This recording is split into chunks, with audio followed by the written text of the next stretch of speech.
Lectura de la primera carta del apóstol San Pablo a los cristianos de Corinto. Hermanos, con respecto a la carne sacrificada a los ídolos, todos tenemos el conocimiento debido, ya lo sabemos, pero el conocimiento llena de orgullo, mientras que el amor edifica. Sabemos bien que los ídolos no son nada en el mundo y que no hay más que un solo Dios. Es verdad que algunos son considerados dioses, sea en el cielo o en la tierra. De hecho, hay una cantidad de dioses y una cantidad de señores, pero para nosotros no hay más que un solo Dios, el Padre, de quien todo procede y a quien nosotros estamos destinados, y un solo Señor, Jesucristo, por quien todo existe y por quien nosotros existimos. Sin embargo, no todos tienen este conocimiento. Algunos, habituados hasta hace poco a la idolatría, comen la carne sacrificada a los ídolos como si fuera sagrada, y su conciencia, que es débil, queda manchada.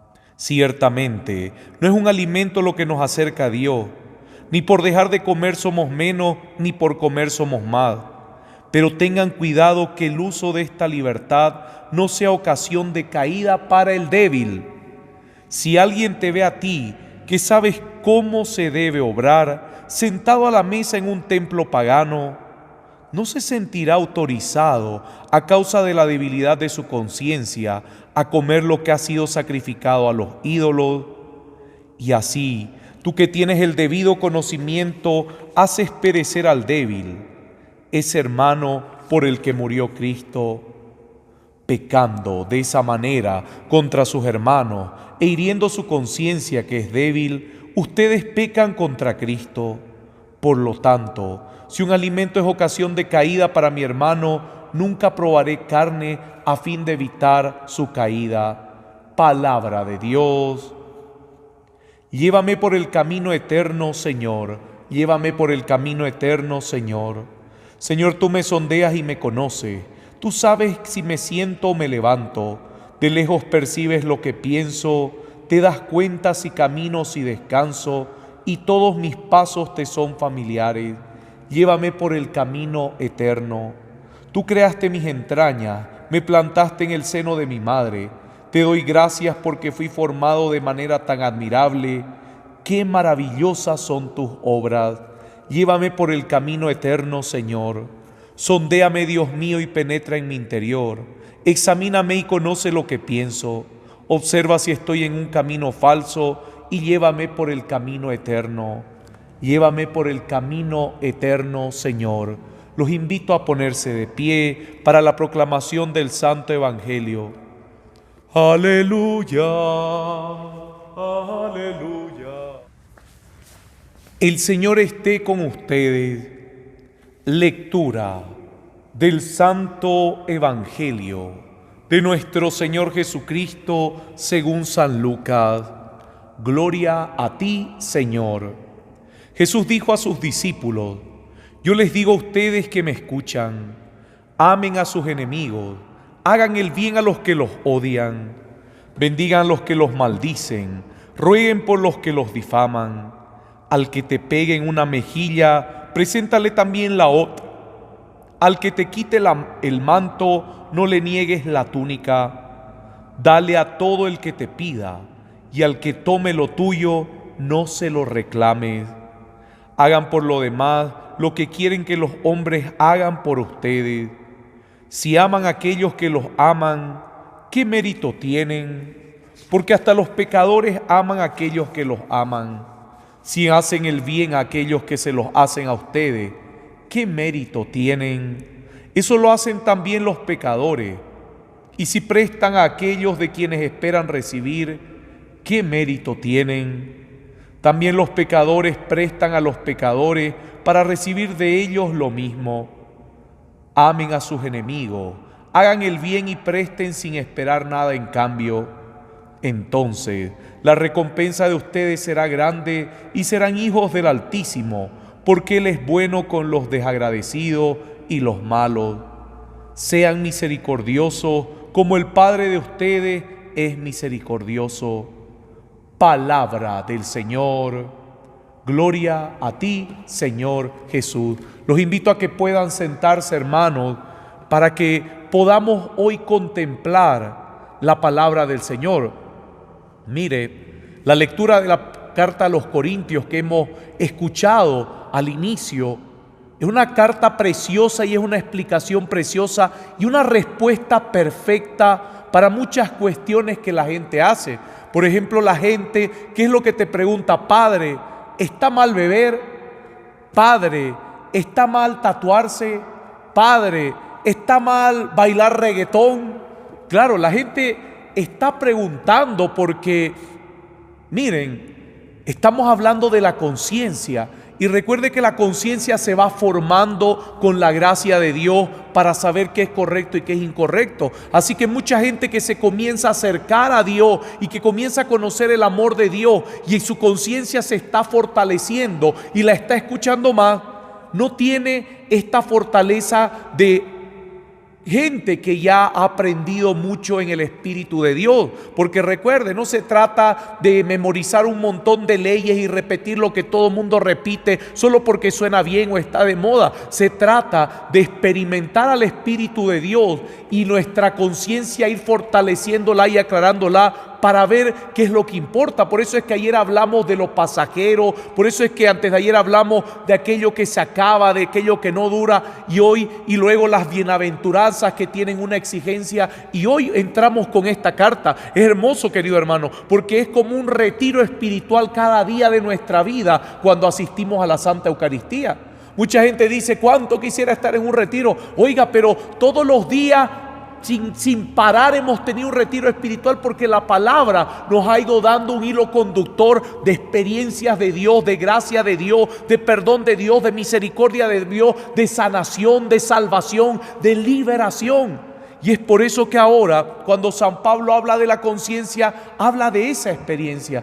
¿Cuánta gente no ha permitido que su conciencia se fortalezca, se forme para poder verdaderamente separar lo malo de lo bueno, lo correcto de lo incorrecto? Y es por eso que hacen estas preguntas. No es porque sean molestos, no es porque sean gente ignorante. No, queridos hermanos, necesitan formar su conciencia. Y es por eso que San Pablo nos los dice de una manera tan clara y tan bella, que en la cual nos pone una responsabilidad. Y esto, queridos padres, queridas mamás, es importante cuando ustedes corrigen a sus hijos. Lo mismo con cualquier persona que usted corrija. No solamente se basa en gritar, en reclamar y decir que lo que hicieron es malo. No, hay que aclarar el por qué es malo y dejar una responsabilidad de las personas cada vez que se hace una corrección. Hay esta falacia que la utiliza un argentino que defiende mucho el tema de la vida, que dice la falacia ad hominem. ¿Qué es la falacia ad hominem? Es estas críticas que se dan a diestra y a siniestra, pero sin ningún argumento y sin ningún sentido de argumentar, de aclarar y de dar respuestas y soluciones. Solamente se critica porque se critica. Está de moda criticar, critiquemos. Está de moda criticar a aquellos que van a la iglesia, critiquemos. Está de moda criticar a nuestros padres, critiquemos. Está de moda criticar a los hijos, critiquemos. Es una falacia. ¿Por qué? Porque no lleva a ninguna solución.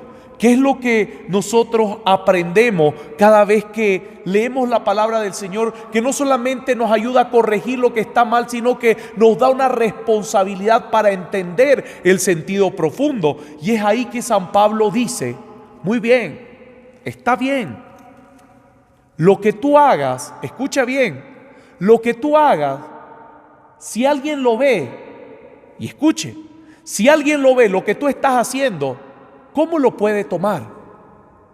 Si tú te dices servidor de la iglesia, si tú te dices que te has comprometido con el Señor, si tú dices que te has acercado a Dios y te ven a ti, por ejemplo, tomando una cerveza, siendo de que tú has predicado que emborracharse es pecado, sabemos lo que es el exceso.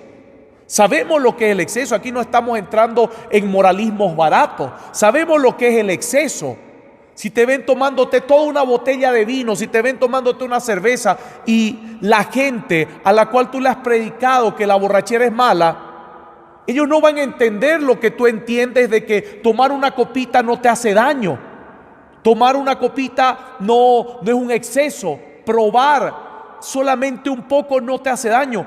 Pero aquel que tiene la conciencia débil no te va a ver que tú te controlas, no te va a ver que tú solamente estás probando un poco de vino para hacer digestión o etcétera, o todo lo que se dice del vino. Yo por mí no tomo.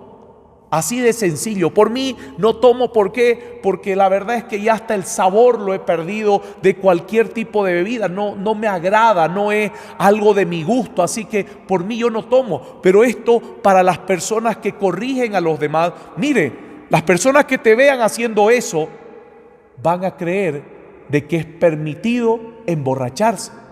Y tú vas a decir, qué tonto. No es que tonto. No es que tonto, querido hermano. Es fácil criticar. Es fácil criticar. A ti no te gusta que te critiquen. Es fácil que tú critiques al otro y digas, qué tontos, qué débiles. No, querido hermano, están formando su conciencia.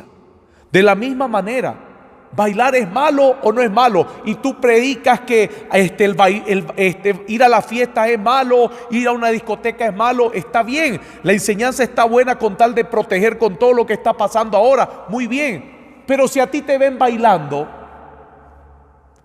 y lo hiciste solamente porque era un cumpleaños, la gente no va a pensar de que estás en un cumpleaños de tu familia y todo eso, y va a decir, él no es lo que dice, es un hipócrita.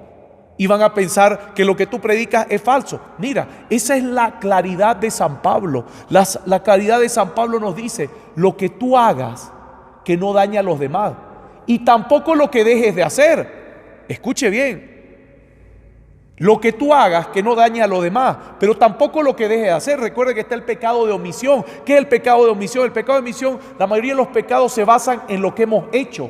El pecado de omisión es lo que dejamos de hacer, el bien que dejamos de hacer a los demás. Querido hermano, esta es la formación de la conciencia de las personas que están aprendiendo de Dios. Y cuando no les damos un testimonio completo, no hay radicalidad en nuestras vidas, las demás personas van a tomar como que todo se puede hacer, como que todo es legal, como que todo, si el predicador lo hace, si el sacerdote lo hace, entonces yo también lo puedo hacer. Y a pesar de que tú quieras explicarle, no va a entenderte porque está formando su conciencia, así como tú la formaste y en ciertos momentos no entendías muchas cosas y la fuiste atendiendo. Ese es el amor que tienes que tener por los demás. Ese es el amor. Es por eso que en el Evangelio, mire cómo se complementa el Evangelio con la primera lectura y cómo le da fuerza el Evangelio a la primera lectura. ¿Por qué? Porque nos está hablando de que nosotros tenemos que ser la misma persona con todos. Nos está hablando de que nosotros tenemos que ser testimonio con todos. Claro, es fácil que nos reunamos entre los que nos conocemos, entre los que nos entendemos, y sí, yo te presto porque tú me vas a devolver, sí, yo te abrazo porque tú me abrazas, sí, yo te digo que te amo porque tú me amas, yo te cuido porque tú me cuidas. Ahí no hay amor, ahí no hay caridad, ahí no hay una formación clara de la conciencia cristiana. Ahí lo único que hay es formar círculos que rechazan a los demás. Ahí lo único que hay es crear incluso círculos de gente iluminada que todo lo sabe y que los demás no lo saben, y es por eso que no comparten con los demás. No, tiene que doler, el amor por los demás tiene que doler, queridos hermanos. Por eso es que dice, si alguien te golpea en una mejilla, ofrécele la otra. Si alguien te pide el manto, si alguien te pide tu manto, ofrécele la capa. Nos está diciendo que el amor hacia los demás tiene que ser completo, tiene que doler. Y queridos hermanos, ¿por qué se unen es la primera lectura con todo esto? Porque eso es encontrar el verdadero camino del Señor. Eso es encontrar el verdadero camino hacia Dios. Eso es vivir a Cristo totalmente y no a medias, no cuando me conviene, no cuando sea posible, no cuando lo necesite, sino totalmente. ¿Por qué? Porque en todo momento voy por el camino eterno del Señor. Por eso es que el Salmo dice, llévame por el camino eterno, Señor. Así que eso es ir por el camino verdadero. Y es ahí donde el mismo Señor nos dice, abrazar al que te abraza, ¿qué mérito tiene? Saludar al que te saluda, ¿qué mérito tiene? Eso lo hace todo mundo, lo hacen los pecadores. Ahí está la exigencia de Dios y la responsabilidad que nos pone. Mire de hermoso, cada vez que el Señor nos corrige, nos enseña, nos da una responsabilidad. Tenemos que ser distintos a la mayoría. Tiene que marcar nuestra vida, nuestros actos, una distinción a la mayoría. No hagamos lo que todo mundo hace. No repitamos lo que todo mundo repite. No cometamos lo que todo mundo comete. Y es ahí donde marcamos la diferencia. ¿Por qué? Porque no solamente abrazamos al que nos conoce, sino que también abrazamos al que no nos conoce. No solamente saludamos al que siempre me saluda, sino saludamos también a todos. Y es ahí donde el amor de Cristo se extiende. Es ahí donde el amor de Cristo se nota. Es ahí donde el cristianismo crece. ¿Por qué? Porque marca un hito, marca historia, marca momento. La gente queda marcado del cristiano porque esa vida verdaderamente es luz para los demás, porque esa vida verdaderamente ayuda a los demás, porque esa vida inspira a los demás. Pero encerrándonos entre nosotros mismos, creyendo que solamente nosotros hacemos lo correcto, solamente nosotros sabemos lo que otros no saben, solamente nosotros tenemos la verdad y los demás son los que se van a ir al infierno. Queridos hermanos, ahí nos perdemos del camino eterno del Señor. Es importante que nos demos cuenta si nuestros actos ayudan o perjudican a los demás. Nuestra forma de vivir ayuda o perjudica a los demás. Lo que hacemos o lo que no hacemos ayuda a vivir a los demás. Y si mis muestras de amor hacia los demás inspiran el corazón de otros. Y es ahí donde vamos a ver una transformación tremenda en la sociedad. Es ahí donde vamos a ver verdaderos cambios. ¿Por qué? Porque hay una conciencia cristiana que está siendo guiada para hacer cosas grandes en las demás conciencias. Y esa es la responsabilidad que tenemos todos, que tienes tú. Esa es la responsabilidad que Dios te da cuando te ayuda, te corrige y te hace crecer. Que tu conciencia cristiana inspire otras conciencias. Amén.